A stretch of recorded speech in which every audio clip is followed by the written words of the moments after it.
ایک نوجوان تھا، اپنی ماں کو یتیم خانے چھوڑ آیا، ساتھ میں انتظامیہ کو اپنا نمبر بھی لکھ کے دے آیا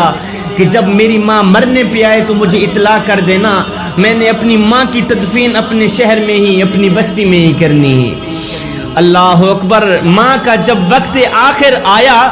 تو انتظامیہ نے فون کیا، نوجوان میاں آ اپنی ماں کو اٹھا کے لے جا، ماں کا وقت آخر آ گیا ہے، تو نے کہا تھا میں نے اپنی ماں کی تدفین اپنے شہر میں ہی کرنی ہے۔ تو نوجوان آیا، اس نے اپنی ماں کو اٹھایا، اللہ اکبر، لے کر جا ہی رہا تھا تو ماں بول پڑی، کہنے لگی بیٹا میری آخر میں ایک خواہش ہے، یہ پوری کر دینا۔ بیٹے نے کہا جی جی اماں جی بولیے۔ کہنے لگا بیٹا یہ جو یتیم خانہ ہے نا، اس کے اندر میں نے کافی دن گزارے ہیں، یتیم خانے کے کچھ پنکھے خراب ہیں جو چلتے نہیں، ہوا نہیں دیتے، پنکھے خراب ہیں، اگر ہو سکے تو میرے مرنے کے بعد یہ پنکھے صحیح کرا دینا۔ بیٹے نے کہا اماں جی تو مر رہی ہے، تیرا تو وقت آخر آ گیا ہے، اب میں پنکھے ٹھیک کرا بھی دوں تو تجھے کیا فائدہ ملے گا؟ ماں نے کہا بیٹا مجھے پنکھے اپنے لیے نہیں چاہیے، میں تو ڈرتی ہوں کہ کل جب تو بوڑھا ہوگا، تیری اولاد جوان ہوگی، تو کہیں ایسا نہ ہو کہ تیری اولاد تجھے اسی یتیم خانے میں آ کے چھوڑ جائے، شدت کی گرمی میں تو کمرے کے اندر پڑا رہے، اللہ اکبر، گرمی میں سسکتا رہے۔ بیٹا مجھے قبر میں بھی نیند نہیں آئے گی کہ میرا لال گرمی میں سسک رہا ہے، پنکھے مجھے اپنے لیے نہیں چاہیے، مجھے تو تیرے لیے چاہیے۔ زندہ ماں سوکھی روٹی کے لیے ترستی رہی، ٹھنڈے پانی کے لیے ترستی رہی،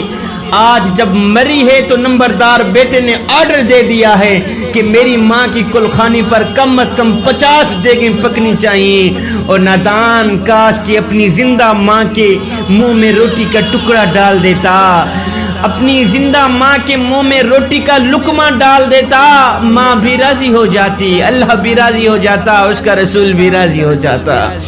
صحابہ نے پوچھا یا رسول اللہ اگر دنیا میں دیکھنا ہو کہ کون سا شخص جنتی ہے کون سا شخص جہنمی ہے تو شناخت کیسے کریں؟ میرے کریم نبی نے فرمایا صحابہ جس شخص پہ اس کے والدین راضی ہیں تو سمجھ لینا یہ شخص جنتی ہے، اور دیکھ لینا جس شخص پہ اس کے والدین ناراض ہیں خفا ہیں تو سمجھ لینا یہ شخص جہنمی ہے۔ ایک شخص نے اپنی بوڑھی ماں کو اپنے کندھے پہ بٹھایا، 7 حج کرائے، 7 حج کرا دینے کے بعد خیال آیا کہ شاید میں نے اپنی ماں کا حق ادا کر ہی دیا ہے۔ آنکھ لگی، نیند آئی، رات کو خواب میں کسی کہنے والے نے کہا او نادان، سخت سردی تھی، باہر برف باری ہو رہی تھی، جاڑا تھا، تو بچہ تھا، اپنی ماں کے ساتھ لیٹا ہوا تھا، سویا ہوا تھا، تجھے پخانہ آیا، تو نے پخانہ کر دیا، بستر کو گندا کر دیا، غربت کی وجہ سے دوسرا بستر تھا نہیں۔ اللہ اکبر، ماں اٹھی، اس نے ٹھنڈے پانی کے ساتھ اس بستر کو دھویا، تجھے بھی دھویا، اس کے بعد ماں نے بستر چارپائی کے اوپر بچھا دیا، خود بستر کے اوپر لیٹ گئی، ٹھنڈے بستر کے اوپر، گیلے بستر کے اوپر لیٹ گئی اور تجھے اپنی چھاتی پہ لٹا دیا۔ اور نادان تو کہتا ہے کہ 7 حج کرا کے میں نے اپنی ماں کا حق ادا کر دیا ہے، اور نادان تو ابھی اسی رات کا حق ادا بھی نہیں کر سکا۔ معلوم ہوتا ہے کہ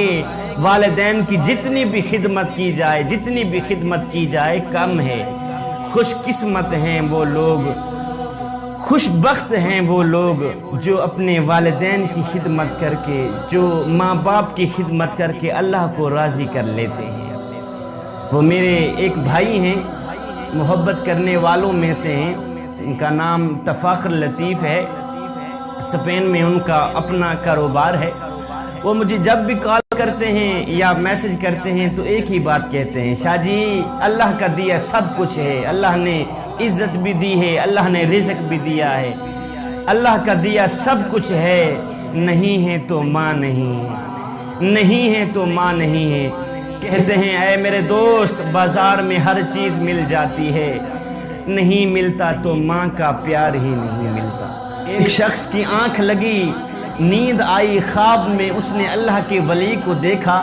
کہ اس کی داڑھی یاقوت اور جواہرات سے چمک رہی ہے اور کستوری کی خوشبو پھیلی ہوئی ہے۔ داڑھی سے کستوری کی خوشبو پھیلی ہوئی ہے. صبح جب آنکھ کھلی تو گیا اللہ کے ولی کے پاس, اس کو جا کر اپنا سارا خواب بیان کیا. تو اس اللہ کے ولی نے کہا میاں تو نے سچ کہا ہے, دراصل کل شام کو میں نے اپنی ماں کے قدم چومے تھے, اسی وجہ سے خوشبو